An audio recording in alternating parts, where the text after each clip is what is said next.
Yo, I hope you guys are doing fantastic today. In this video, we're going to go over a complete guide to the Winter Convergence Festival in 2022. And in this guide, we're going to talk about what the festival is if you've never participated in it before. We're going to talk about the items in the cash shop, the best way to gain tokens, how to defeat the Winter Warrior, and the patterns in the shop. We're going to talk about what they are, what they roll, which ones are good to buy, which ones aren't good to buy. So let's jump in here. Let's get started. So if you don't know what the Winter Convergence Festival is, it's a festival that happens every year in New World. This year, it's happening from December 6th, 2022 to January 10th of 2023. In order to start this event, you're going to want to make your way to one of these winter villages. The winter villages are located in Monarch's Bluff, in the southern part of Monarch's Bluff here. There's one in Everfall over here in the eastern area. There's one in Brightwood on the western side, and then there's one in Weaver's Fen in the north. So in order to start this thing, once you get to the winter village, you need to walk up to the Winter Warrior. Whenever you talk to the Winter Warrior, he's going to activate a quest for you. If you've never done this before, you want to make sure you go through the quest because you're going to need to gain holiday reputation with the Winter Warrior so you can access all of the items in the shop. There's 5 different tiers and you can't access them until you get enough reputation to access it, and then you can purchase the items from that tier. If you have already done this before, you don't have to do it again. I was able to log in. I had already done this. My reputation was already maxed. I didn't have to do it again. I was able to jump right into gaining tokens and then buying whatever I wanted. So I thought that was a very nice touch. You don't have to gain reputation again. Only if you've never done it, that's whenever you're gonna have to gain reputation. But there's a series of quests you'll need to go through. That'll get you reputation, and then just doing other events in within the Winter Convergence Festival, which we'll talk about here in just a moment, will also grant you reputation. We'll go through all of these items in the shop in just a moment, but now let's talk about some of the best ways to gain tokens for the event. So this is how you gain tokens, and also by gaining these tokens, you're gonna gain reputation as you go through. I would recommend you do the quest line first and then come back and do some of these gathering tokens to gain reputation after you've already done the quest. So the first way is just to go to all 4 of these winter villages, and you can grab these bountiful gift sacks that are sitting here beside the Winter Wanderer. They will reward you with the present. You open up that present and you'll get tokens out of the present. Another way is you can just go to each settlement, and within each settlement there is a tree of life sitting in the middle of the settlement or sitting somewhere in the settlement. You can go up to the tree and then you can grab a gift from the tree. So one thing to note here is the tree does have different tiers. The tiers of the tree are increased by doing town board projects in the settlement. So as you increase the tier of the tree, you will get better presents, which will reward you with better gifts. So here's a tree right here. As you can see, all you do is you walk up to it, you interact with it, and then it's going to give you a gift, and then you're going to get tokens and potentially even a premium token and some other things out of there once you interact with it. I can't interact with this one. I've already done it for the day.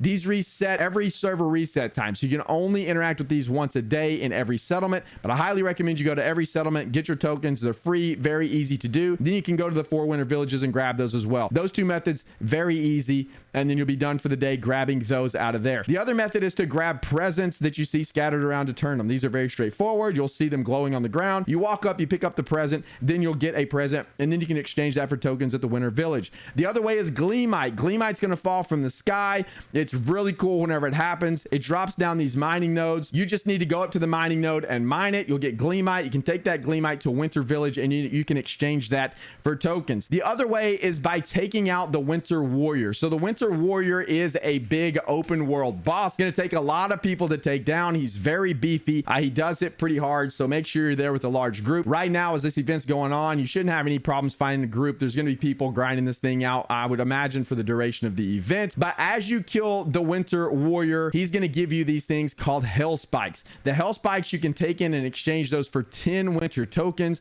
which is quite a lot. He has a chance to drop up to 5 of the Hell Spikes. He can drop either 1, 2, 3, or 5 Hell Spikes. He has a 10% chance to drop 1, a 70% chance to drop 2, a 10% chance to drop 3, and a 10% chance to drop 5 of them. So you can get up to 5 off of 1 kill, which would translate into 50 tokens, which is quite a lot. But once you arrive at the Winter Warrior spawn, there's going to be these 4 ice pillars. You're going to need to activate them with 3 other players. It takes 4 players to activate 1 pillar. There's 3 pillars total. You don't have to activate them all at once, but you can if you have enough players there. But you activate a pillar using 4 players, and then after they're all activated, the Winter Warrior will be freed, and then you can begin the fight. He has one major mechanic to be aware of as you're fighting this guy. He throws down these big ice boulders, and then he'll do this big scream, and then all of the ice boulders in the area will explode. So just make sure you're not standing by one of those whenever he does the scream, and you'll be fine. The rest of the fight is pretty easy. There's a lot of ads that spawn in. Just just kind of avoid the ads. There's going to be a lot of people there, so you can just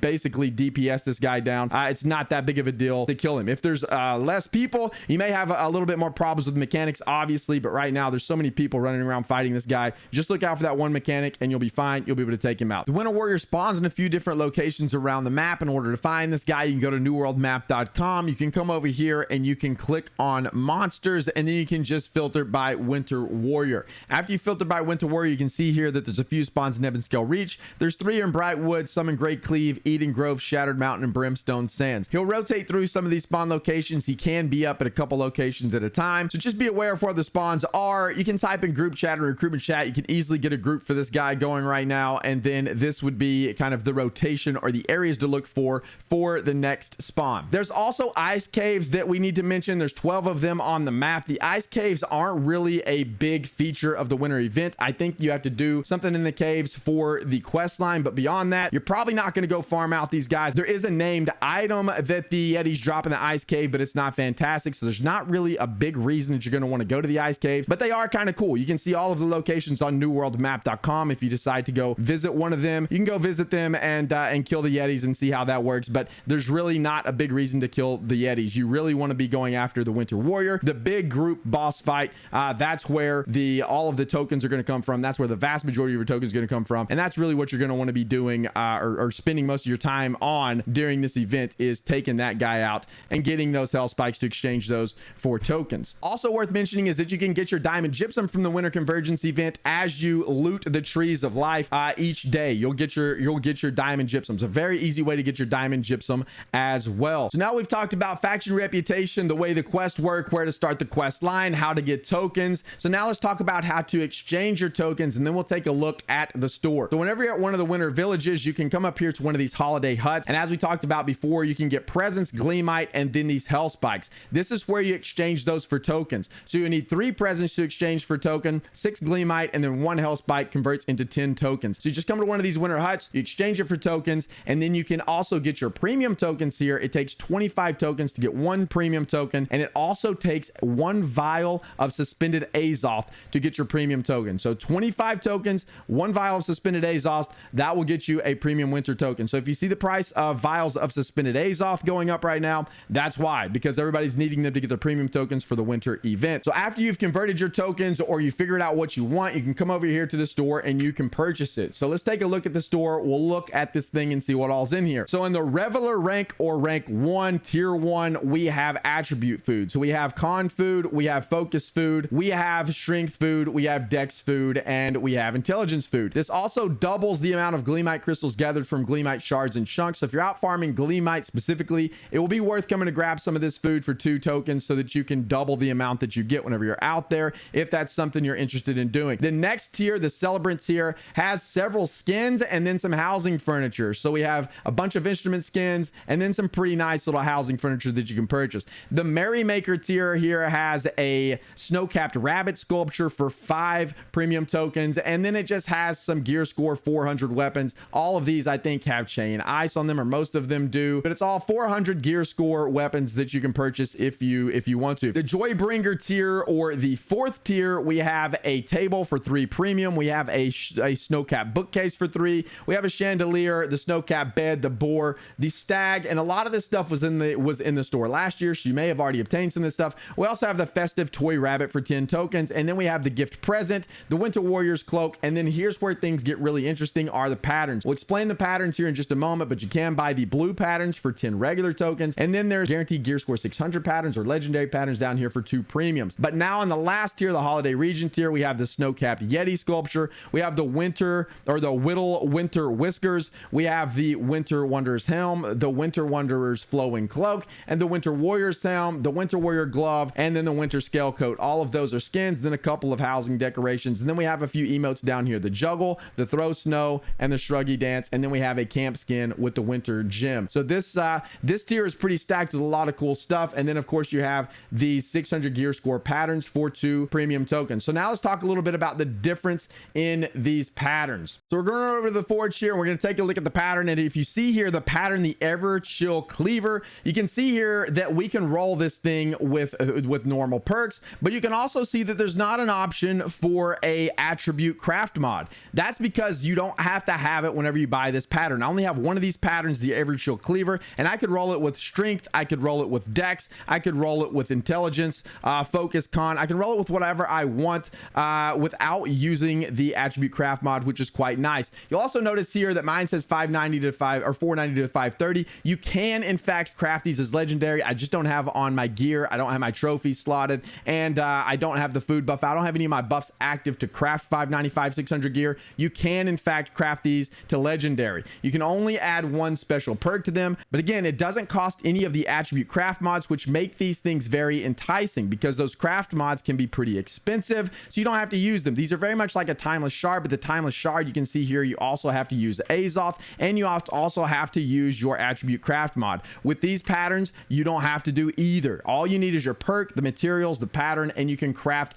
any attribute you want, but you can only add one perk, much like you can do with a timeless shard. So now what's the difference in those and then the legendary versions? Well, the legendary version is going to come locked with a few perks. You can see here you have chain ice, vicious, keenly jagged. That's going to hold true for every single weapon pattern in the store except for a few. There are 3 shields you can get. The round shield is going to come with sure footing, empowering breaker, and refreshing evasion. The kite shield is going to come with sure footing, sturdy energy, refreshing, and then the tower shield is going to come with sure footing, frozen shield ward, and refreshing ward. There's also 3 weapons which are a little bit different, which is your void gauntlet, your fire staff, and your life staff. The void gauntlet is going to come with chain void, vicious, keenly jagged. Fire staff comes with chain fire, vicious, keenly jagged, and then the life staff comes with blessed, vicious, keenly jagged. You can also see here you can do the same thing with armor. It works the same way as weapons with the low tier patterns. The guaranteed gear score 600 patterns for armor are not worth, in my opinion.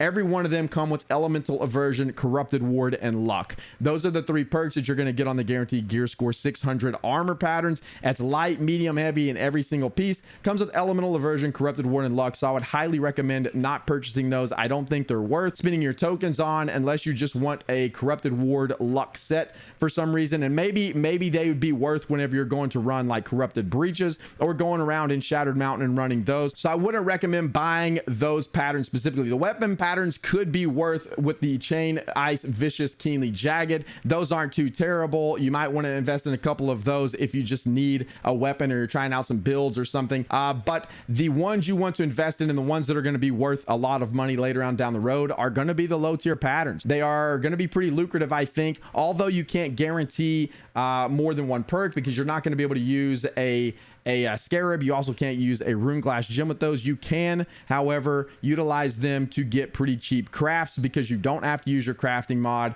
and I think a lot of people are going to be after those after the event ends. Well, that's going to do it for this one, boys and girls. Thank you guys so much for watching. I greatly appreciate you guys being here. If you enjoyed this video, please make sure to like and subscribe. I would greatly appreciate it. And if you just enjoy New World content in general, we have a lot more coming for you on the channel. And of course, we're streaming live over on Twitch every Monday through Friday, 8 o'clock a.m. CST. It'd be awesome if you swung by there as well. We'd love to have you. We have a good time over there. We like to enjoy the game to its fullest. We do everything the game has to offer, from events to PvP to PvE. We just like to have a good time. That'll do it for this one. I greatly appreciate it. We'll see you guys in the next one.